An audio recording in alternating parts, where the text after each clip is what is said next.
Ya Tarawa.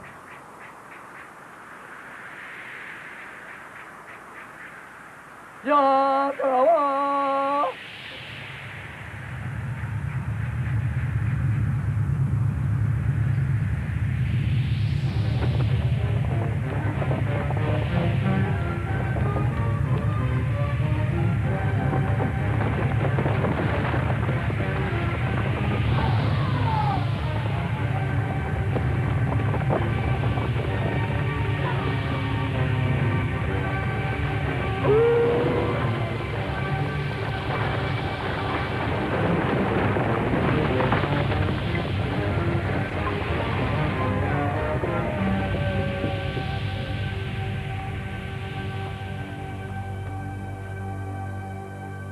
Passed down through time in the legends of countless peoples, an ominous story is told. That in the far distant past, our planet was besieged by unimaginable cataclysm, fierce windstorms, massive earthquakes, and a setting sun that rose again to change direction in the sky.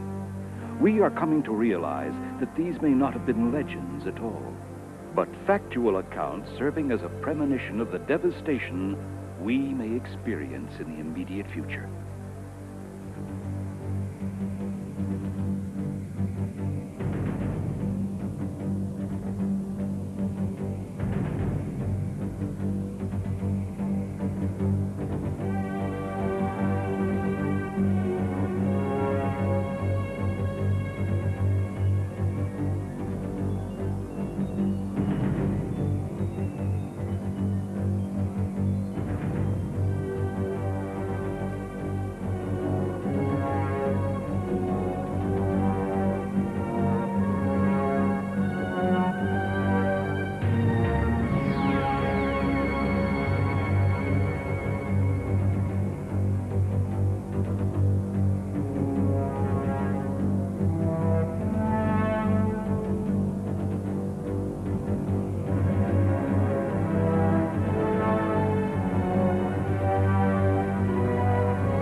Pueblo Bonito, the ruins of a once great empire.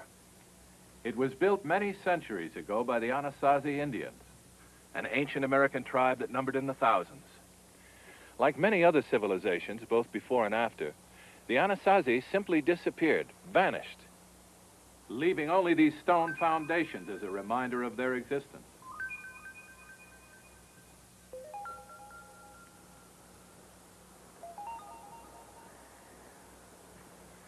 No one really knows what happened to the Anasazi. Their disappearance is a mystery.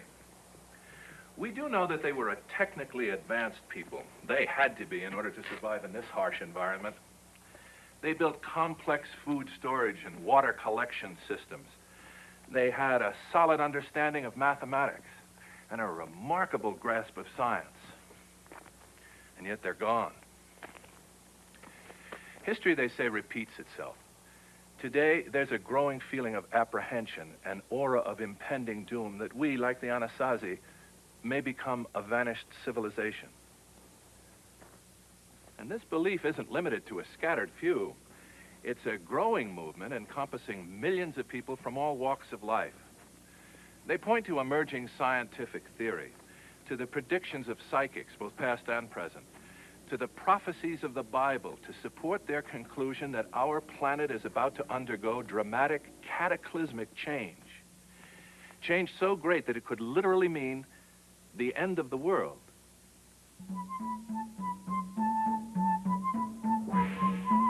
It began thousands of years ago, when men with extraordinary powers roamed the wilderness, speaking the word of God.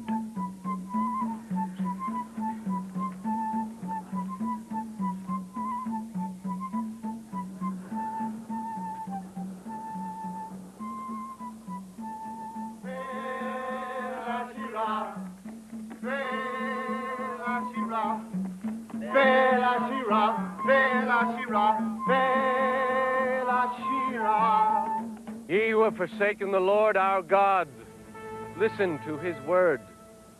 We pay no heed to your God. Begone, trespasser. You shall pay heed.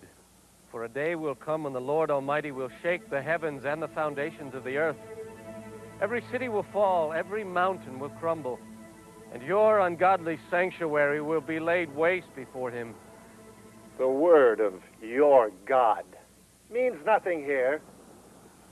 Ours are greater and much more powerful. Music.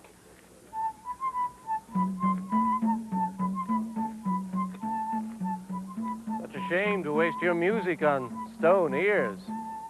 Speak with reverence, or you will arouse the wrath of our gods. Then call forth their presence, that I too may feel their power. Oh, Baal! Answer us! Asherah! Give us a sign! Show us your power! Well, they don't answer. Perhaps they are asleep or on a journey. Baal! Asherah! El! Enough! Seek forgiveness from the Lord while there is still time. Why should we seek forgiveness from your God? It appears he has abandoned you. Where's your God now? You can destroy me, but never the truth of the words I speak. Oh! Lord God of Abraham, let it be known that thou art here with me.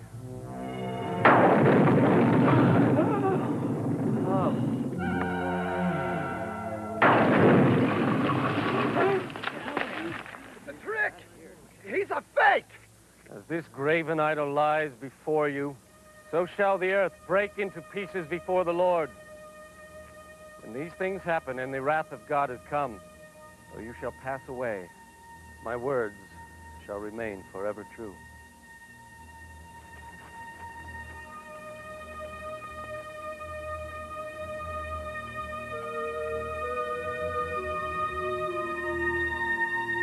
The prophets foretold the future with astonishing clarity, their prophecies recorded and passed down through the centuries. Many spoke of an end time when man would be punished for his misdeeds by a series of natural disasters. That time has not yet come. But much of what the prophets foretold has come to pass. Overlooking the city of Jerusalem is the dome of the Rock Mosque, built on the site of the ancient Temple of Solomon. The prophet Isaiah warned that the temple would be destroyed and rebuilt. It was. Daniel prophesied that it would be destroyed a second time, and it was. The revered Wailing Wall is the only part of that temple still standing. There is a prophecy yet to be fulfilled, that of a third destruction on this site. It is written that the dome of the rock will fall in a powerful upheaval that will split the city and herald a wave of worldwide destruction. When will this occur? One man who thinks he has the answer is Chester Brooks, a church deacon who is an authority on Bible scripture. He is also a computer programmer. Trying to understand Bible prophecy is a difficult job. You could literally spend thousands of hours tracking down references to prophesied events. I wanted to find a quicker way. So what I did was program my computer with every reference to natural catastrophes found in the Bible. Now I'm able to cross-check these references and their interpretations in a matter of seconds. For example, I could call up specific data as to the destruction of the Dome of the Rock Mosque.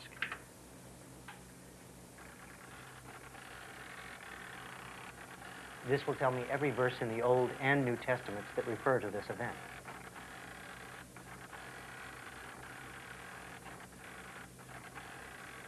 There are 33 references to the Dome of the Rock destruction, and what I wanted to find out was when this was supposed to occur. The book of Daniel, chapter 12, verse 11, has the most specific information.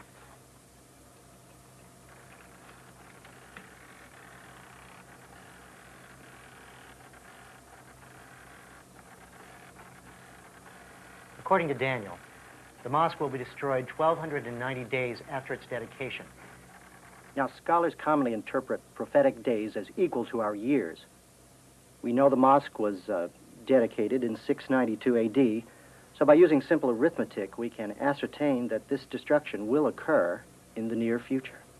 If my interpretations are correct, and I believe they are, this will be the worst earthquake our world has ever experienced. The biblical prophecies are frightening, and to some, difficult to take seriously. After all, we have never experienced a worldwide earthquake. But suppose the prophecies are true. What could trigger such an event? Perhaps the Anasazi had the answer. They and many other peoples had an almost religious obsession with the planets. They charted the heavens with uncanny accuracy, an accuracy that has only recently been surpassed. But why? Why would such a people, barely able to scratch a subsistence out of this harsh land, be so preoccupied with the planets? Did the Anasazi know something about the planets that we are only beginning to understand? For many peoples, these were the first gods. The fleet Mercury, the messenger. Venus, the goddess of beauty.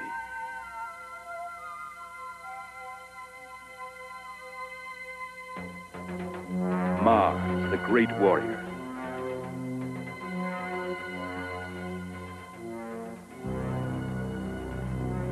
The greatest of the deities, the king of all gods, Jupiter. 1,300 times the size of Earth, a seething cauldron of ammonia and methane charged by electrical storms, rotating at enormous speed, its equator bulging from the stress. Jupiter, so big its mass is almost that of a star. So powerful, its immense gravitational and magnetic fields affect other astrobodies millions of miles away. Because of these fields, this giant planet, the king of ancient gods, may still hold dominion over the Earth. This is one of the most unusual Anasazi ruins.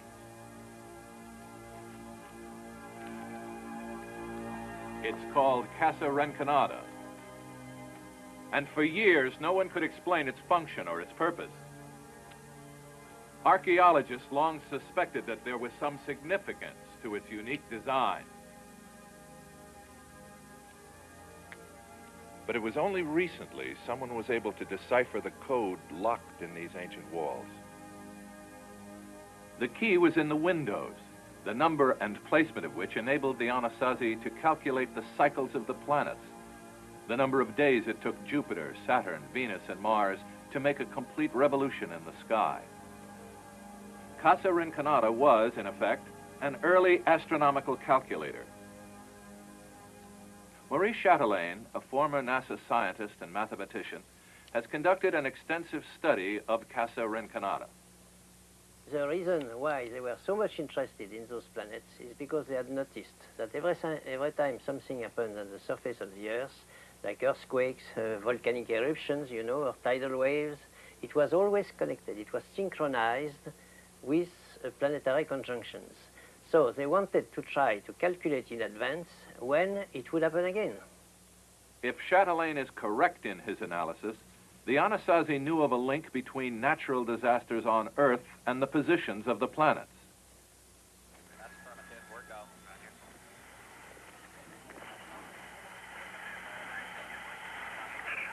Roger, you're standing by, Frank. Okay, TP, let's get up. We have confirmation pitch and roll program from you. What's your liftoff time, Retro? Affirmative. We're go. This link between Jupiter, the other planets, and our Earth is just beginning to attract the attention of modern science, and for good reason. On Christmas Eve, 1982, we experienced a rare phenomenon, a conjunction of planets like those for which the Anasazi calculator was designed. Astronomers call it the Grand Alignment, and it is a subject of growing controversy and concern.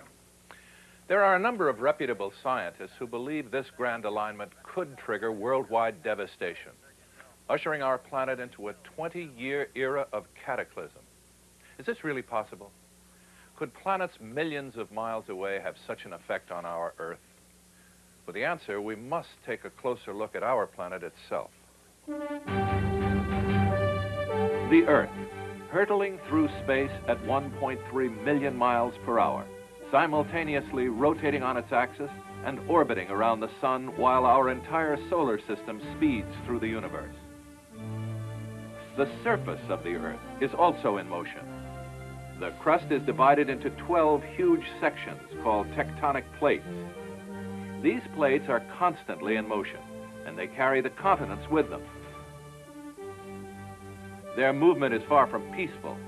The plates butt against each other, bumping and grinding along. Their combined forces have caused entire mountain ranges to form.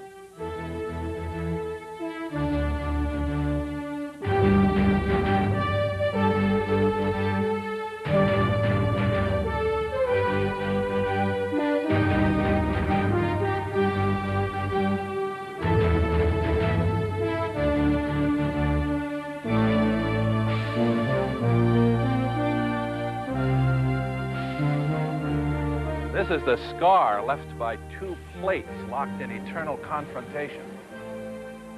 San Andreas Fault. It extends for 600 miles, separating much of California from the rest of the United States. The Pacific Plate, carrying California on its back, is moving in a northwesterly direction, building up stress as it grips the North American Plate. From time to time, this stress becomes too great and the plates wrench free. This is what we call an earthquake. Its source is deep inside the Earth, where these plates float on the molten core. Rock so hot it is turned to liquid.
The plates usually creep along, their movement unnoticed at the surface. Suddenly, unpredictably, they could accelerate and lunge forward. Such severe movement could cause earthquakes of unprecedented intensity. What influences the movement of these plates? We spoke to Dr. Jeffrey Goodman, a geologist, and author of the book, We Are the Earthquake Generation.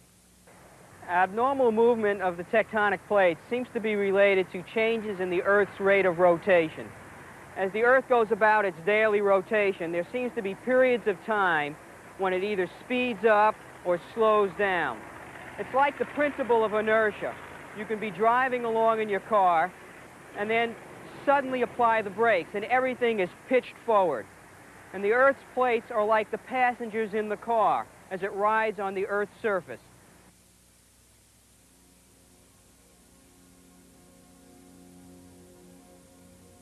But what causes these changes in the Earth's rotation?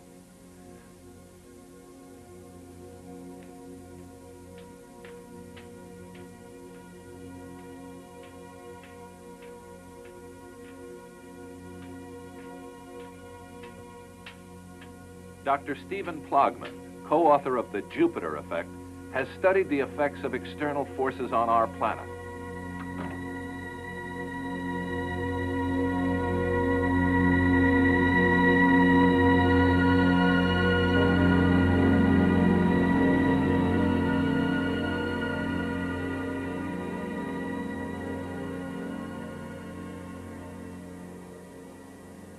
In 1979, 800,000 people were killed in China in a disastrous earthquake. In 1980, Mount St. Helens erupted, devastated hundreds of square miles of land, and killed dozens of people. Both of these disasters occurred during times of solar maximum. Now, during this time, the sun spewed forth particles and radiation, which impinged upon the Earth and altered the normal weather patterns, and in turn accelerated and decelerated the Earth's rotation. And this, in turn, triggered earthquakes and violent volcanic activity. Sunspots and solar flares, gigantic eruptions on the sun's surface that shower the Earth with charged particle radiation, adversely affecting our planet's climate, disrupting radio signals, and, as we are just beginning to learn, altering the Earth's rate of spin. Recently, we have shown that the planets exert on the sun gravitational and inertial forces due to their rotation about the sun. Now, Jupiter follows an 11-year period around the sun. The solar activity follows an 11-year period around the sun. And at this moment, the planets like Saturn, Uranus, Neptune are in a grand alignment with Jupiter, which compounds this effect.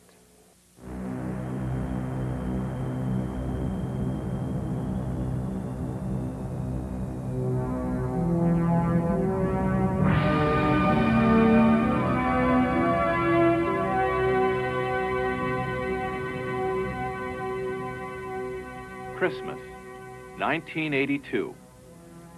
8 planets align on one side of the sun, coming together in their closest proximity in almost 200 years. We know that this will cause a severe increase in sunspots, and we know that sunspots can cause earthquakes. How many, how severe? It's anybody's guess. All we know for certain is that no civilization on Earth has ever been so vulnerable.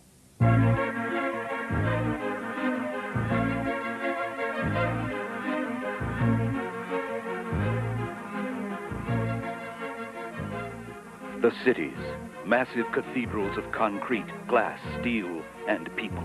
People packed as many as 10,000 per square mile.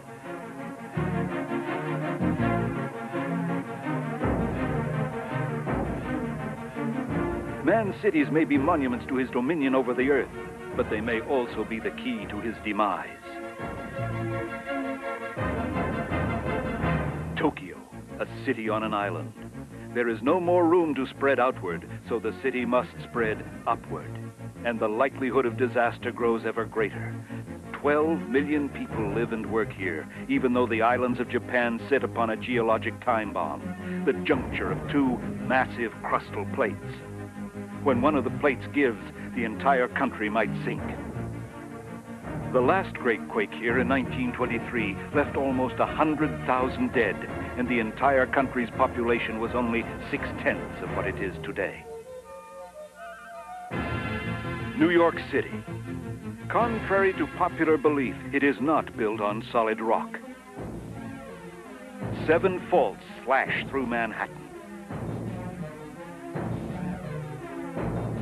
The largest cuts completely across the island at 14th Street. Cracks in walls, pipes, foundations. Clues that the Earth is coming alive. Will the grand alignment trigger these faults into greater activity? 8 million people here are about to find out.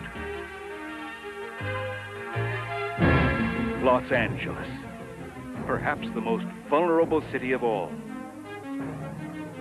Sprawled across a plain riddled with faults and only a few miles west of the ominous San Andreas.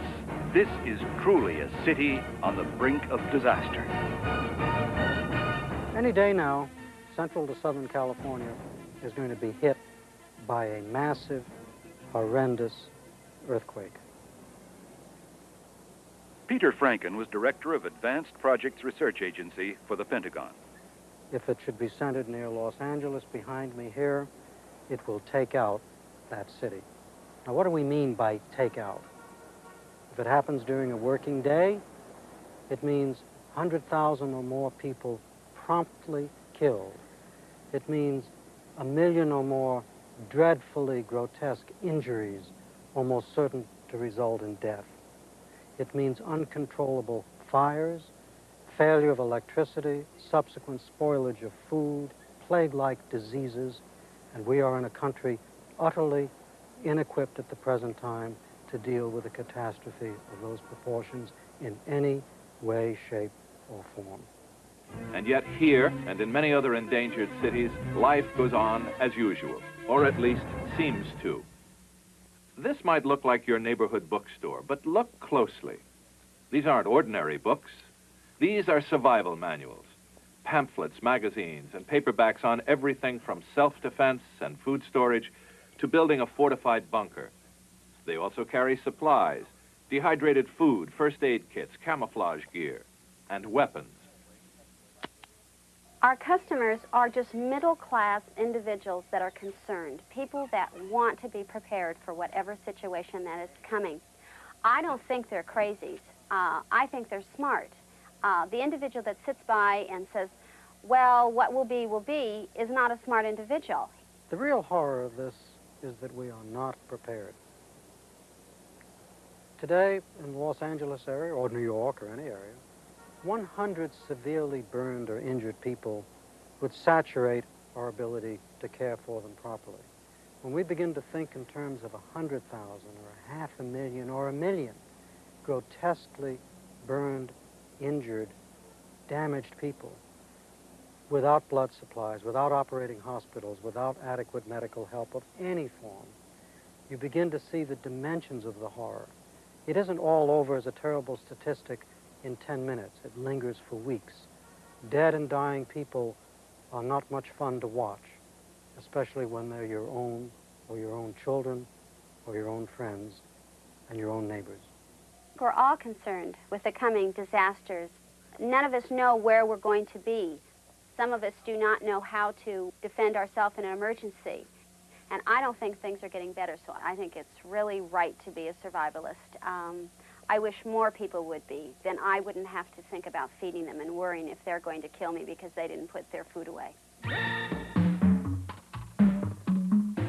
This is what the educated survivalist needs to know.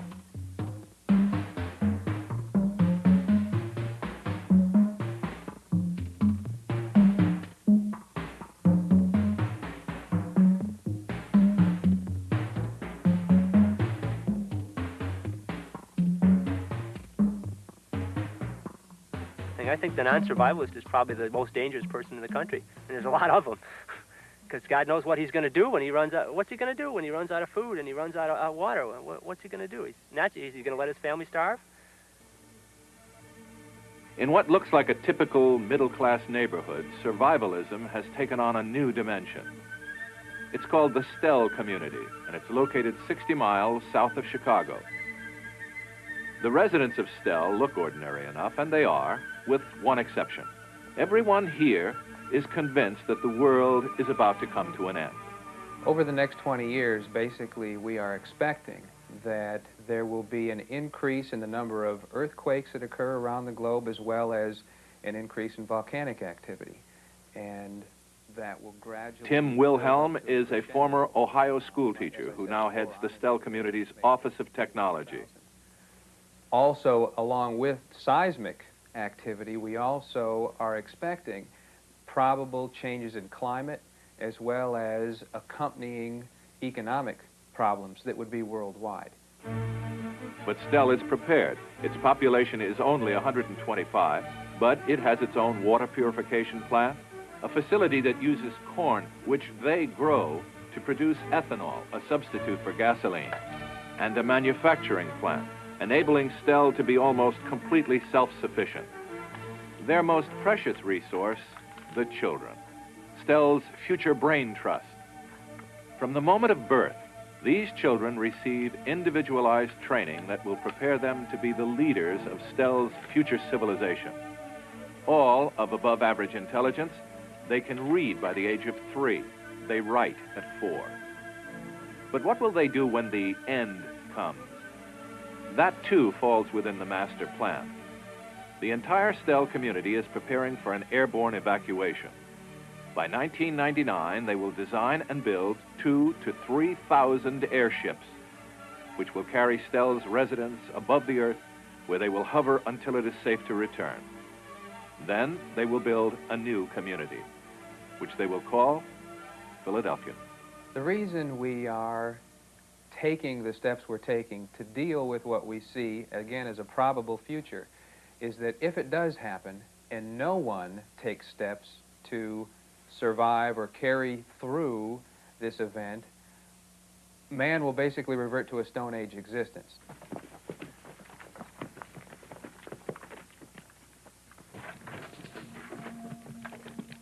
While some seek a passive retreat from the coming cataclysm, others prepare to meet disaster head-on.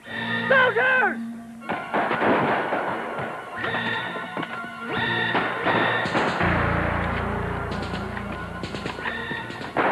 These are not U.S. infantrymen. They are soldiers of God, rehearsing for their self-ordained role in maintaining order in the chaotic world to come.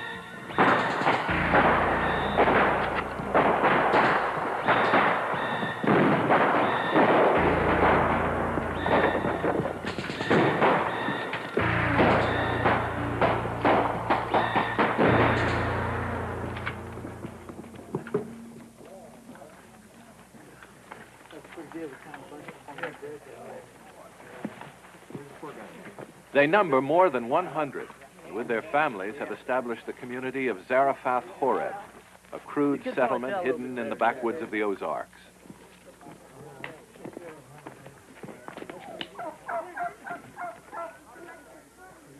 Hi, I'm Jim Ellison, and this is the CSA Zarephath Horeb community. God sent us here 6-7 years ago to establish a place of refuge for his people during the times of trouble that are coming, and I'd like to take you on a tour. This is our newly completed communications building.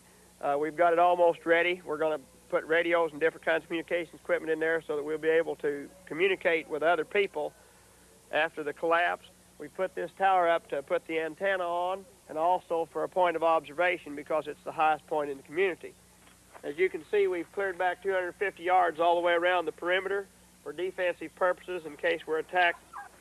This is one of our fortified houses on the perimeter of our settlement. We have the lower part of masonry type construction, and it has vision slits for firing out of if we were attacked. This is the place to hit, right here. The head, the upper torso, the sternum, in this area here. The person will go down immediately. Go! Quick, quick, quick! Quick, quick, quick! The residents of Zarephath Horeb are not the only ones who see combat readiness as a key to survival. Thousands of ordinary citizens spend weekends practicing military maneuvers. Survivalists are a very contented type of people because they've always figured out what they're going to do if this happens. The person who doesn't deal with those, he knows things are insecure and he knows he couldn't do anything about it if something happened. People get mad at you about being survivalists because, one, you're reminding them of things that they don't want to think about, and two, I think you're reminding them that they haven't done anything about it. How are you doing? Good. I understand you have a vehicle for sale. Yeah, we've got a vehicle for sale. What do you need? Others need even greater protection. Well, we've got an all-terrain vehicle here. Just a thing for anything you want. Well, what can I use it for? Well, we use it for fishing in the river. It's a fully amphibious cargo carrier. Carry 12 people in the back, 2 people in the front. Basically, the thing will go anywhere. Go through the mud, go on the water, go over snow. You wouldn't have any trouble at all finding a parking space downtown. Yeah, right. What was that used for service-wise? It's a 1953 Pontiac. Pontiac built them originally, believe it or not. It was used during the Korean War, and they used them in Vietnam for amphibious landings, carrying cargo and insertion. What kind of gas mileage you get on the thing? You get 3 miles to a gallon.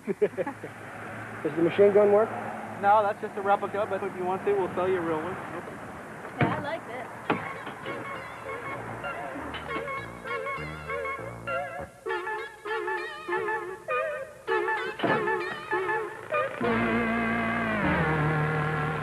A lot of people think we have a lot different outlook than they do.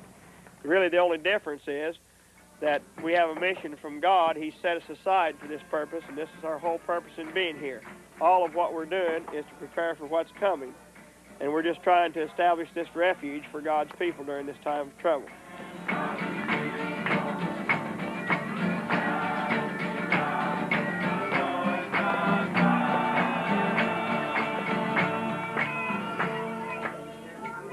For 6,000 years, the misrule of man has corrupted the earth. And God is about at this time to bring in his kingdom, wherein righteousness shall reign. And as the Scripture has said, the righteous shall tread on the ashes of the wicked. Amen. I believe that this is a true promise and a true saying. But just because you've been called, don't stop. Just because you feel that you're in the chosen, don't stop. But continue on and be found faithful in the Lord. Some might accuse the residents of Zarephath Horeb of being extremists, radicals, even fanatics. But can you really blame them? Nearly the same sentiment is being echoed in houses of worship around the world. I'm going to tell you that I used to think this was all bunk.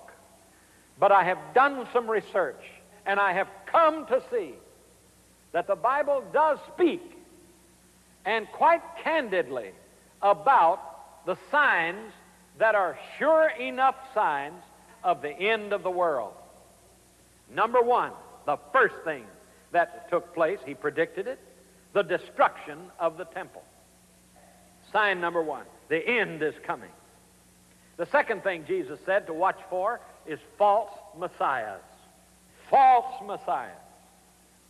A sign of the end of the times. There are more false messiahs today right here in Los Angeles. People who say they are the chosen one. False messiahs. The end is coming. The third sign, Jesus said, increase of wars and rumors of wars. Wars and rumors of wars. ABC this week had a report on the great rumor of war that is in Europe. And the quote is this: everyone in Europe is convinced that a war is about to begin, and the arena will once again be Europe. The fulfillment of that is in our very presence. Then Jesus said something else. There shall be famines. It is a fact that 60% of the population of this world goes to bed hungry every night. The authorities tell us that 90% of the people of this earth will go to bed hungry in the year 2000.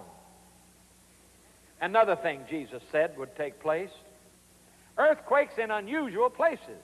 Earthquakes in places where you never thought there would be earthquakes. Last week there was an earthquake in New Hampshire.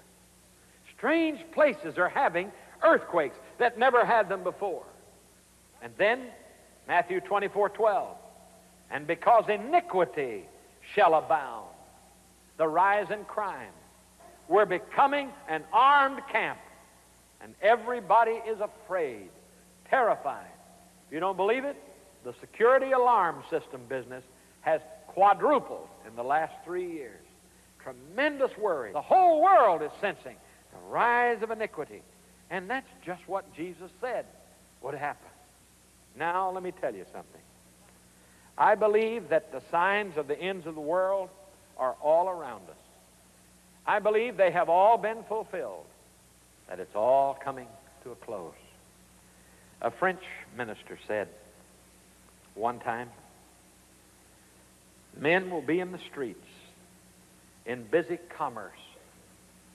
Men will be in the shops, keeping their books and selling their wares. Children will be playing in the school grounds. And all of a sudden, the clouds will open, and the Christ of God will step and tower over the nations of business.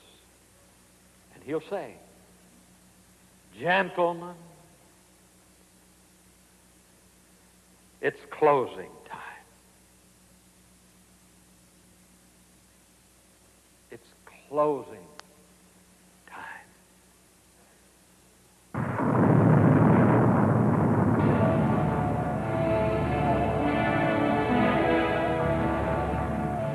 And I will give portents in the heavens and on the earth, blood and fire and columns of smoke.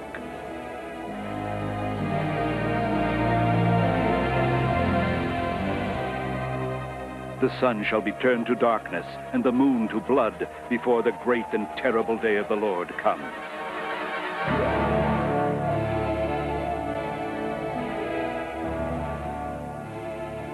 And the ground clave asunder that was under them, and the earth opened her mouth and swallowed them up, and their houses, and all the men.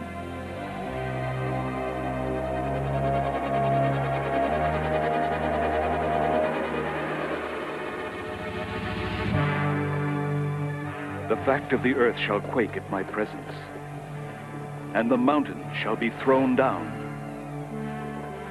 The cliff shall fall, and every wall shall tumble to the ground.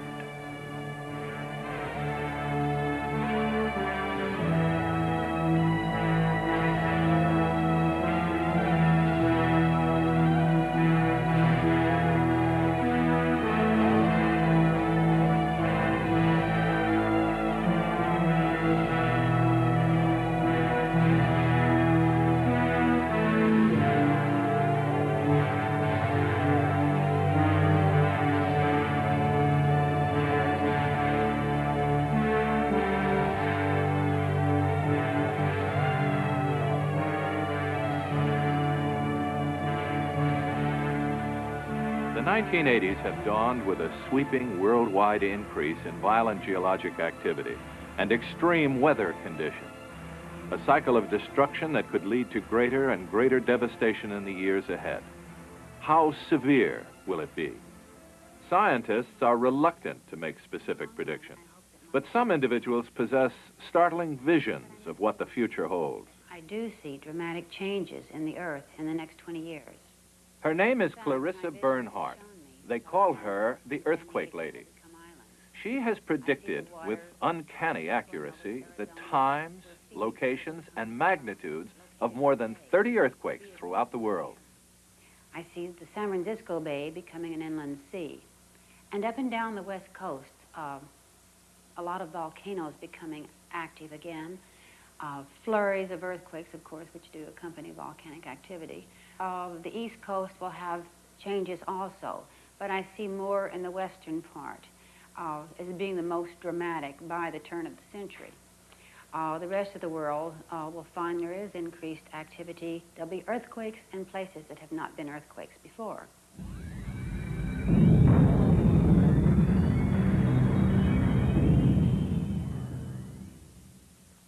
Clarissa Bernhardt is not alone.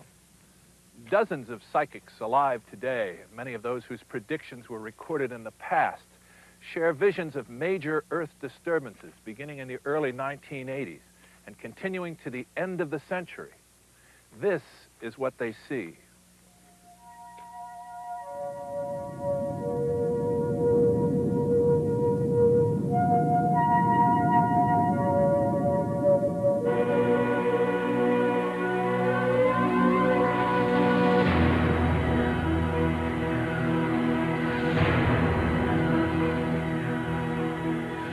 Beginning shortly after the Grand Alignment, psychics see a flurry of earthquake activity throughout the world.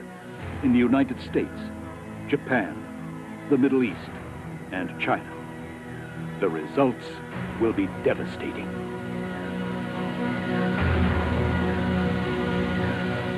Nearly half of California will be reclaimed by the sea.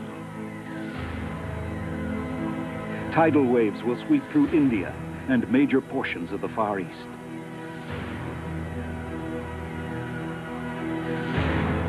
Earthquake and volcano-related catastrophes will continue for many years.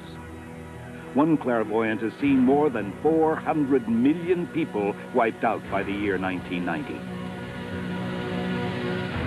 Plague and famine will become worldwide occurrences. Hellish temperatures will persist for months on end. And the winters will be worse. Record-breaking sub-zero temperatures and Arctic-like blizzards will immobilize cities for months at a time. The harsh winters of the early 1980s will seem mild by comparison.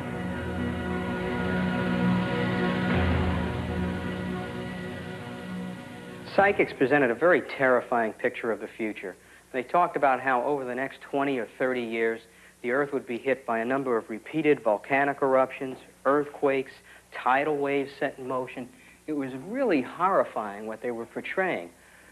I was very doubtful about the whole thing, but when I started to look at the information in the various areas they had singled out, when I started to look at the geological maps, the tectonic maps, the heat flow maps, I was very surprised at the number of matchups and the number of things that said these areas were threatened areas, were weak areas, and had the potential of this kind of change.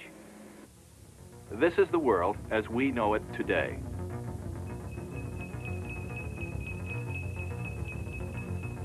And this, according to the psychics, is what will be left of the world after the first decade of cataclysm that will end in the early 1990s. The Great Lakes have swelled into a new ocean. Major portions of Japan lost to the sea.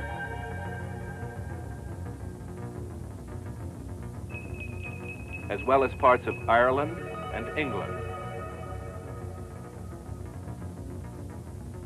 The west coast of the United States is the most severely ravaged, much of it lost to the sea. Psychics say major earthquakes will have struck in more than 25 different places. And yet, this is only the beginning, a prelude to the greater disaster predicted to follow.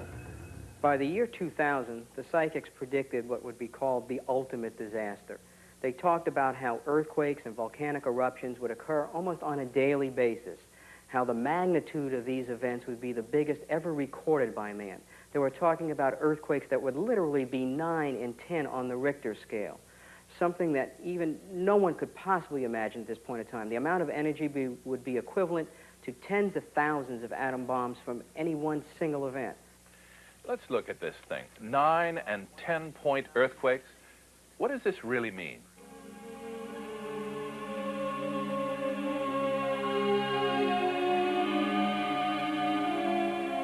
The earthquake that leveled San Francisco in 1906 registered 8.3 on the Richter scale.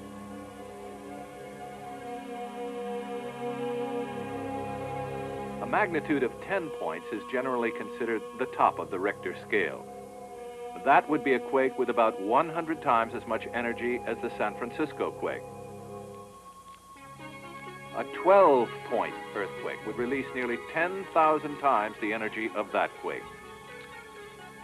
And these technicians are about to simulate one.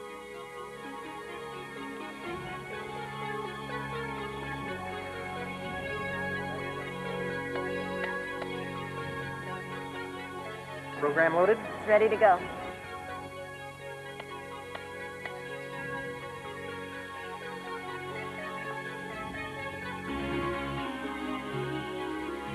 No one, at least in recent history, has experienced a 10-point earthquake. This 12-point simulation will be a first.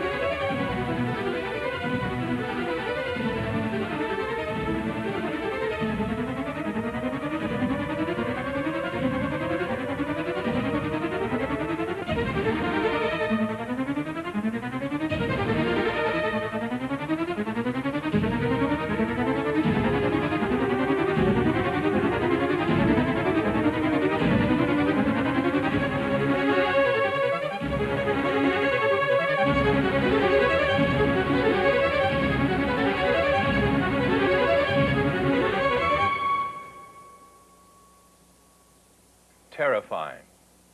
But you'll never experience it. You see, no one would survive a 10-point quake. And yet, according to ancient legends, our planet has experienced similar devastation several times in its past.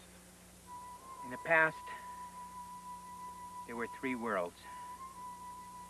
And each one of these worlds was destroyed by major changes.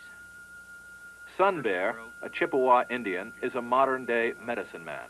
He travels the American Southwest teaching Indians their tribal history. One was destroyed when the volcanoes erupted upon it, and the second world was destroyed when the poles shifted and great sheets of ice come over the earth. The third world was destroyed by earthquakes and by destruction as great waters come up on the earth. This is what we see, and it coincides with all of the prophecies of the native people.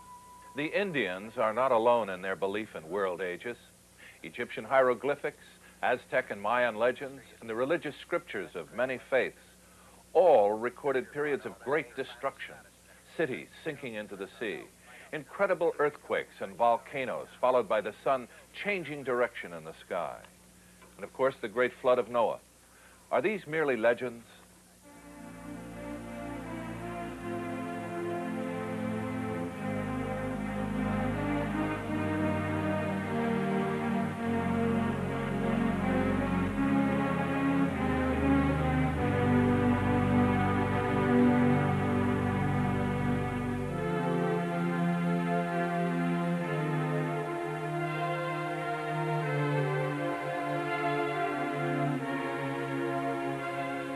If these events actually occurred, everyone on Earth would have experienced them at once. So every culture would have recorded them at the same time. But the dates attributed to these events were not the same. So the ancient records were largely dismissed. Until recently. Dr. Immanuel Velikovsky is best known for his controversial theories about the Earth's evolution. But Velikovsky also developed new techniques for dating historical events. He found certain events, the Great Flood is one example, that appeared in the legends of many peoples, but recorded at different points in time. So Velikovsky looked not at the events themselves, but at the dates and the methods used to calculate them. He discovered errors in the techniques that had long been used to interpret ancient calendars. And making simple corrections, he discovered an amazing correlation between the histories of these many ancient peoples.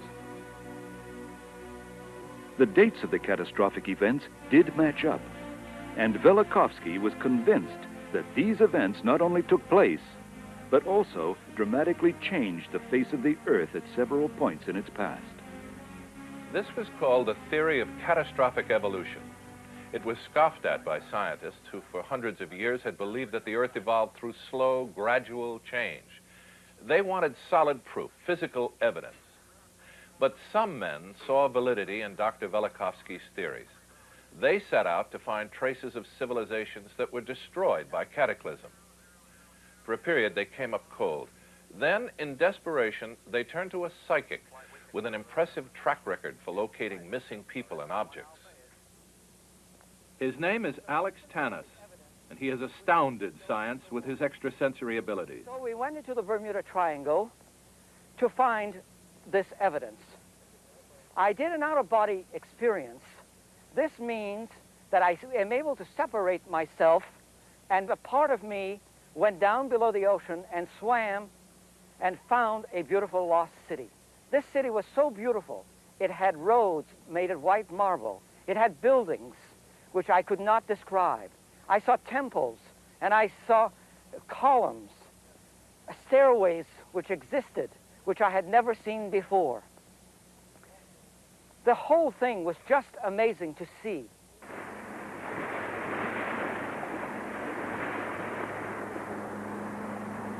A lot of people didn't take Alex Tanis seriously until teams of divers actually began to sight these ruins. They found a 1,000-yard long wall of giant stone blocks, now called the Bimini Road. Dozens of archways and columns found several miles off the coast of the Bahamas. And a magnificent curved stairway that disappeared into the depths of the ocean. How are we doing, Captain? Very close, Mr. Kennedy. Tanis' accuracy was remarkable. But his most extraordinary find was confirmed here, 40 miles off the coast of Florida. Several hundred feet below the surface, Tanis saw what he claimed was a pyramid-shaped structure. He said that it was man-made, and that the top wasn't pointed but flat, possibly to support a temple or an observatory. I think we're here now.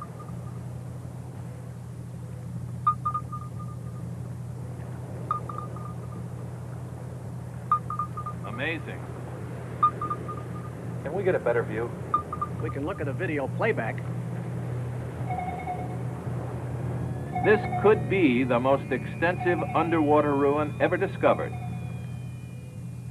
It's safe to assume that these structures weren't built underwater. So what else, other than a major cataclysmic event, could account for their being here? A number of theories have been proposed, but only one also explains the ancient legends in which the sun mysteriously rose in the opposite side of the sky, a theory proposed by Dr. Velikovsky himself. What he said was ridiculed, even attacked by his colleagues. But when you stop to think about it, it really makes a lot of sense. This is what I mean. Dr. Byron Randall is a leading expert on the work of Dr. Velikovsky. The Earth normally rotates something like this.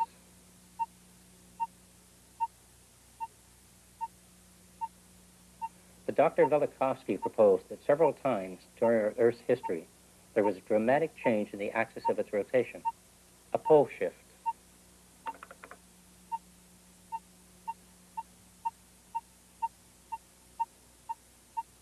In a very brief period of time, a matter of days, perhaps even hours, the Earth literally turned over in space.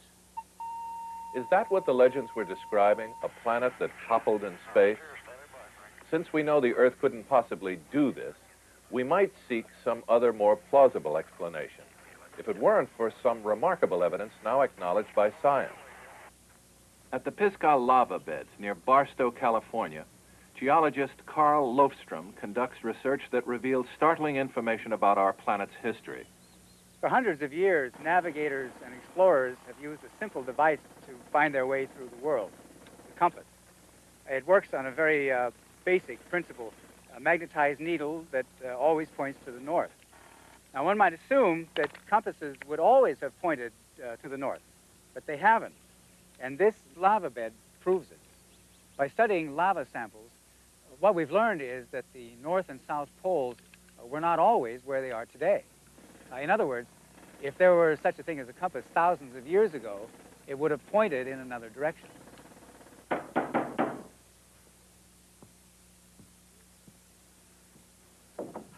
Петр, что? Пойдемте, пойдем с нами. Оно огромное и совершенно покрыто льдом. Да ты с ума сошел? Да не думай о холоде. Я обещаю, что наши усилия оправдаются. Ну ладно, ладно. A shift in polarity is not necessarily the result of a shift of the Earth's axis. There are other possible explanations.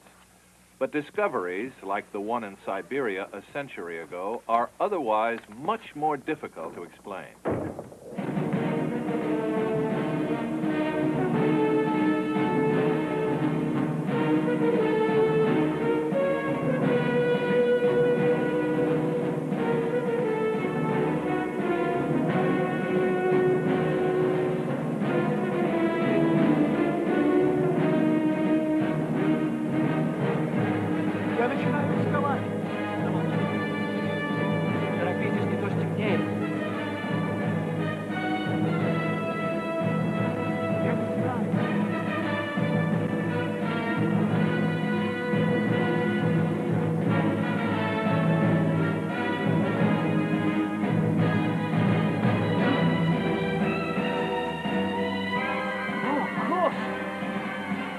Пойдете.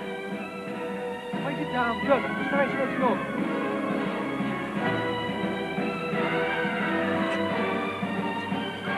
Такое твердое.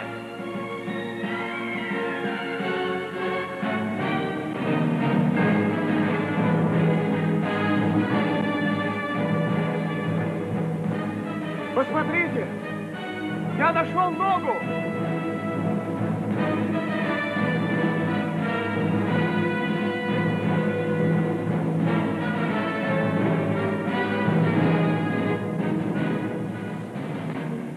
Довольно, лучше пойдем и переведем начальство.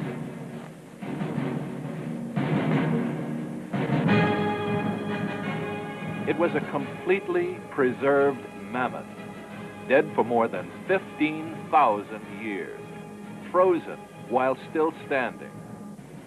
But the biggest surprise was yet to come. When the animal had been completely uncovered, scientists found the remains of partially chewed flowers in its mouth, vegetation of a tropical variety, now found several thousand miles to the south.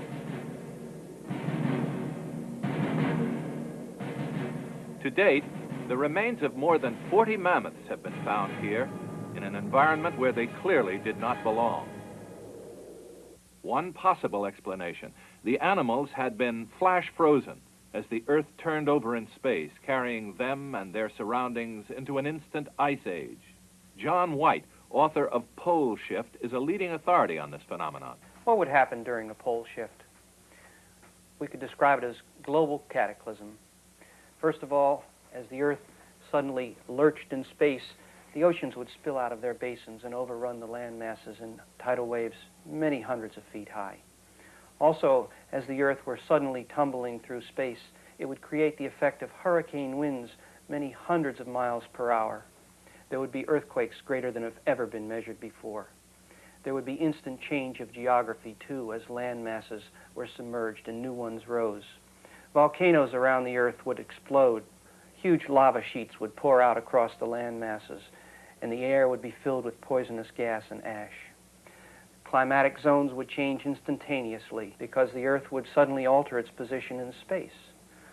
And last of all, there would be widespread loss of human life and destruction of civilization, with all signs of human existence hidden beneath thick layers of debris and muck, or buried at the bottom of newly formed seas. Some people believe that pole shifts were responsible for the Great Flood, the sinking of Atlantis, and many other unexplained events. According to psychic predictions, Bible prophecy, and Indian beliefs, the Earth is about to topple again. The Earth is our mother, and today we see major changes coming upon the Earth. We see the prophecies of our people coming to fulfillment. And the signs that would tell them of this change is coming would be when the white man would put a house in the sky. This was Skylab that went up in 1973. And then they said the eagle would walk on the moon. And when the space flight was successful to the moon, we knew that then these signs were the signs that the changes were coming on the Earth Mother. The time of major change and destruction that would cleanse the Earth was upon us. The psychic said as the frequency of earthquakes became increased, as the volcanic eruptions got larger and larger, we'd be heading towards the main event, the culminating event. Edgar Cayce talked about how then the poles would shift. We would have a pole shift. And psychics from Nostradamus to present-day types have all emphasized this. They've talked about how this was going to happen in the immediate future, how to this generation it would occur. I have made many predictions in my life, but I've only had one vision which came to me in 1969. The world is to plunge into 3 days of darkness, and it will happen soon. I was frightened and confused because I could not explain this. I began to do scientific research and found that there is a possibility of a pole shift. Now, I have an explanation for my vision, and I know it will happen soon. The idea of a pole shift occurring in our immediate future seems totally incomprehensible. And yet there is scientific evidence that our planet is in fact headed on such a course. The Earth appears to be very steady in its movements.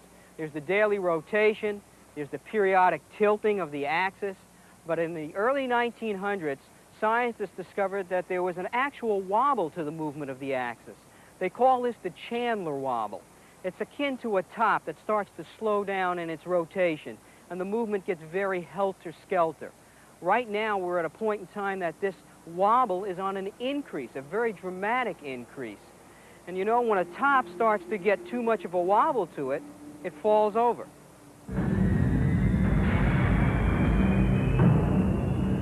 What force is causing this increased wobble? The answer lies here, in the frozen waste of Antarctica.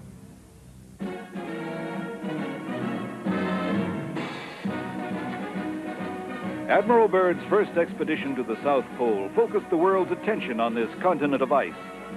For the first time, scientists studied closely this harsh new environment. The links to the outside world were these 110-foot-tall radio towers, built to withstand the most severe climatic conditions. Byrd thought he was the first one to see this spot. He was wrong. Men had been here before, and what they saw was much different than this. This early 16th century map was drawn for a Turkish navigator named Piri Reis, who claimed it was drafted from ancient charts so old no one knew who mapped them. And that's only the beginning of this mystery. According to official history, Antarctica wasn't discovered until 1820, several hundred years after these maps were drawn. What's even more remarkable is the fact that they showed mountain ranges and apparent riverbeds. These topographical details match closely with the features of Antarctica mapped only this century by scientists who use seismic soundings, which is really the only way to see through the ice sheet, which is thousands of feet thick. How did they get such an accurate map? The only answer is that someone had been to the Antarctic before it was covered with ice. If this is the case, then that map may very well have been charted shortly after the last pole shift, before the ice began to accumulate.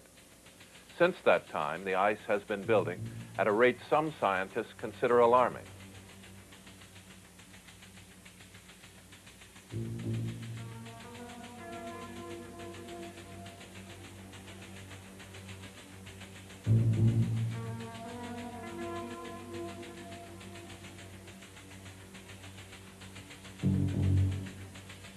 In recent years, scientists from many countries have undertaken a comprehensive study of the Antarctic continent.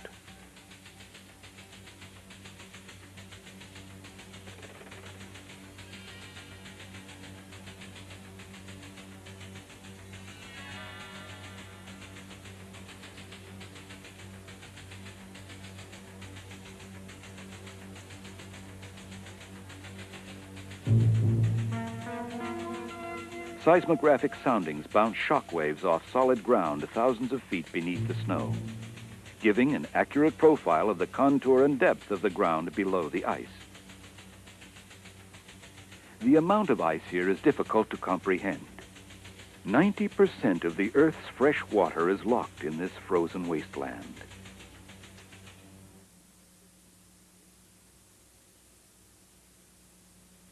That ice is growing at a truly staggering rate. 2.5 billion tons of new ice every day.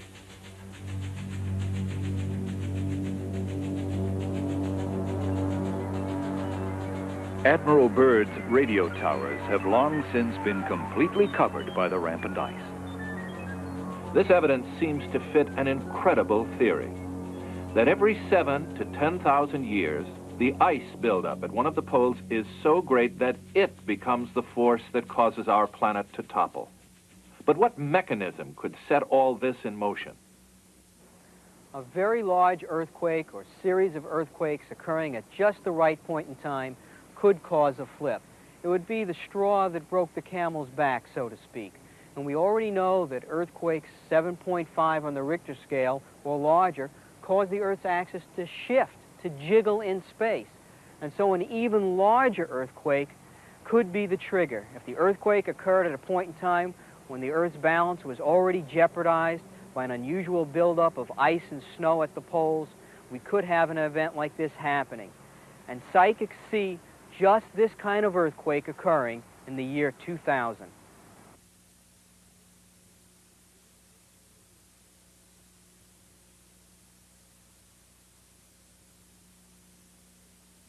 I usually feel very reluctant to give a date for my vision.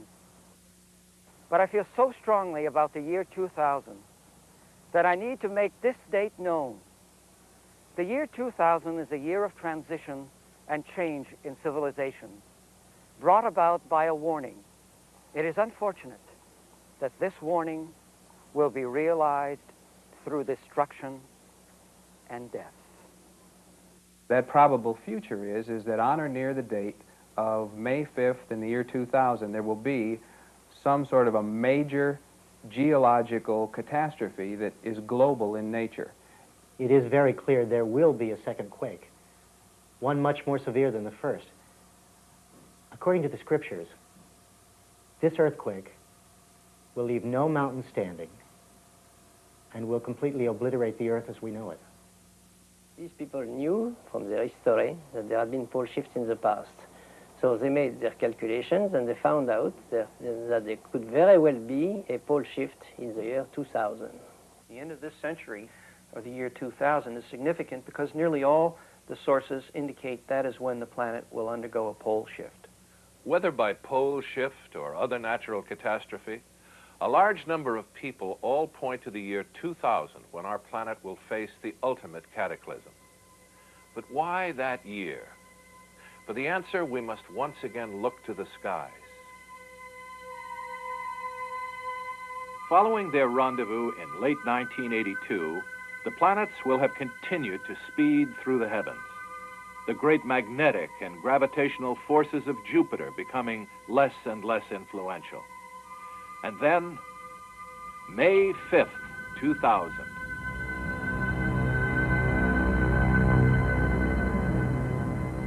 Jupiter returns. This time with a companion, Saturn.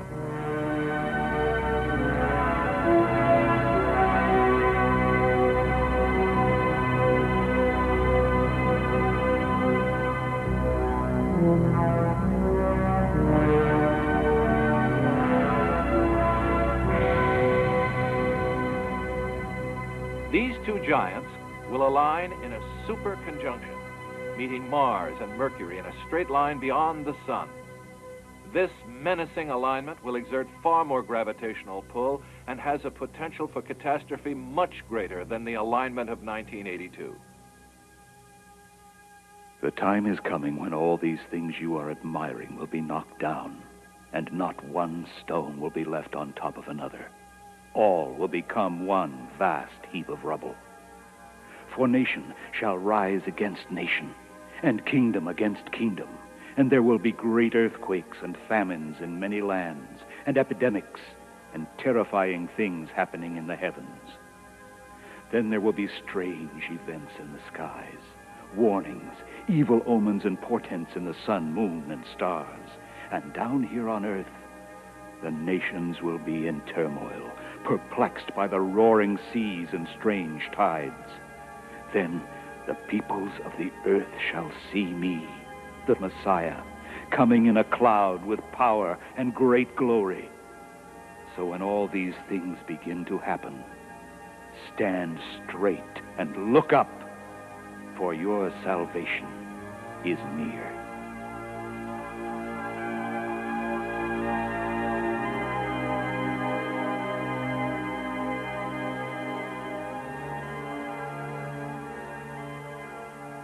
Whatever is left after the devastation from the grand alignment of the 1980s faces an even greater threat posed by the planetary conjunction in the year 2000. The threat of a super quake. The threat of an off-balance Earth toppling on its axis, thrusting us into an instant ice age. The threat of a completely devastated planet. The Bible prophesied it. Science confirmed it. Now all we can do is wait.